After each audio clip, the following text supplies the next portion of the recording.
Bonjour, je m'appelle Fabrice Menlo et aujourd'hui je vais vous parler d'achat et plus particulièrement de consultant achat. Voilà, récemment j'ai eu le plaisir d'accompagner pendant une dizaine de semaines 9 acheteurs qui ont décidé de franchir le pas et de créer leur propre activité de consultant achat indépendant. Pendant ces 10 semaines, nous avons partagé sur les différents aspects du métier de freelance. Le positionnement, l'offre, la communication, notamment sur LinkedIn, le développement commercial, les différents statuts juridiques, la dimension de gestion et la dimension administrative, la meilleure manière de produire les missions qu'on aura gagnées, la vie du freelance. Dans cette vidéo, je voudrais partager avec vous les principaux enseignements que j'ai tirés de cette expérience. C'était un super moment et une vraie découverte pour moi. Si vous vous posez la question et si je me lançais moi aussi, alors restez avec moi. Ce que je vais vous dire peut vraiment vous faire gagner du temps et éviter certaines erreurs.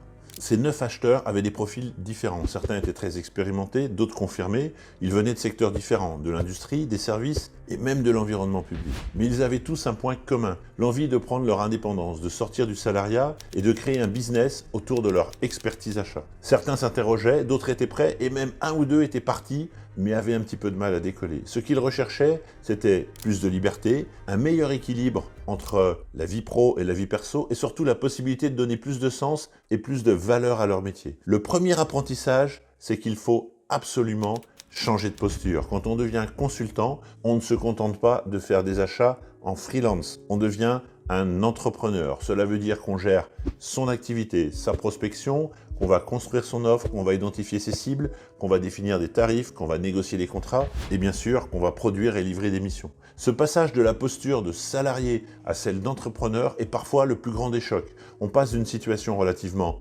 stable, celle du salarié, à une activité avec beaucoup de variabilité et d'incertitude. Il faut pouvoir vivre avec cela. Mais une fois ce cap franchi, alors tout devient plus clair. On s'aligne. Deuxième enseignement, l'importance de la spécialisation. Beaucoup d'acheteurs commencent avec cette idée que je peux tout faire en achat. Et c'est vrai que nous, acheteurs, on a cette envie et quelquefois cette volonté de toucher à plusieurs sujets. C'est d'ailleurs ce qu'on fait souvent en entreprise. Mais dans un marché de consultants, ce qui fait la différence, c'est la capacité à être identifié comme un expert sur un sujet précis. Par exemple, les achats IT, les achats de prestations intellectuelles, les achats responsables, les achats industriels, l'optimisation des moyens généraux, la réalisation d'un plan de transformation, le coaching d'une équipe achat. Et donc j'ai dit à cette équipe, n'essayez pas de devenir le meilleur pâtissier du monde qui sait réaliser parfaitement tous les gâteaux, mais contentez-vous d'être le spécialiste des tartes au citron. Oui, je sais, je suis gourmand, je l'assume. Certains voudront des tartes au citron, certains voudront des tartes aux fraises. Alors c'est pas vous qui choisiront, c'est pas grave. Mais s'ils veulent une tarte au citron, alors ils auront pensé nécessairement à vous. Croyez-moi, les consultants qui réussissent sont ceux qui osent choisir une niche claire, un positionnement défini. Et ça a été un vrai déclic pour un grand nombre de l'équipe autour de la table. Avant d'aller plus loin, c'est le moment de vous abonner à la chaîne. Vous êtes nombreux à regarder ces vidéos, mais vous n'êtes pas tous abonnés. C'est important pour me permettre de continuer à vous proposer ce type de contenu. Merci de vous abonner, d'activer la cloche et de partager cette vidéo.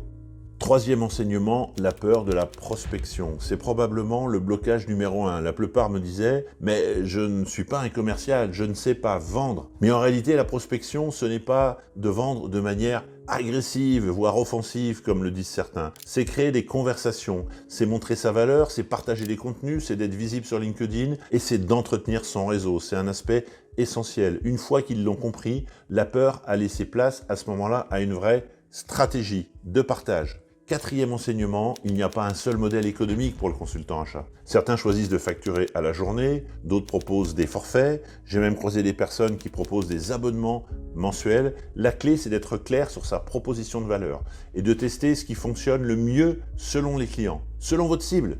L'agilité est essentielle, ne restez pas figé sur un modèle, mais ajustez-le au fur et à mesure de vos expériences. Enfin, cinquième enseignement, ne pas rester seul. Ce qui a fait la force de cet accompagnement, ce n'est pas uniquement ce que j'ai transmis, ce que j'ai partagé, mais aussi les échanges entre les 9 acheteurs. Ils se sont challengés, soutenus et parfois même recommandé des contacts, mené des actions ensemble. Quand on se lance en indépendant, l'isolement peut être un frein. Le collectif et le réseau deviennent alors de véritables accélérateurs de réussite. En synthèse, devenir consultant achat, ce n'est pas fait pour tout le monde. Mais pour ceux qui veulent autonomie, liberté, impact, c'est une aventure qui devient passionnante. Si je devais donner un seul conseil, ne vous lancez pas seul dans votre coin. Faites-vous accompagner, partagez vos idées, testez vos offres rapidement. Vous gagnerez des mois, voire des années. Voilà les principaux enseignements que je voulais partager avec vous après ces 10 semaines d'accompagnement de cette équipe extra que j'ai appelée les pionniers, puisque avec eux on a construit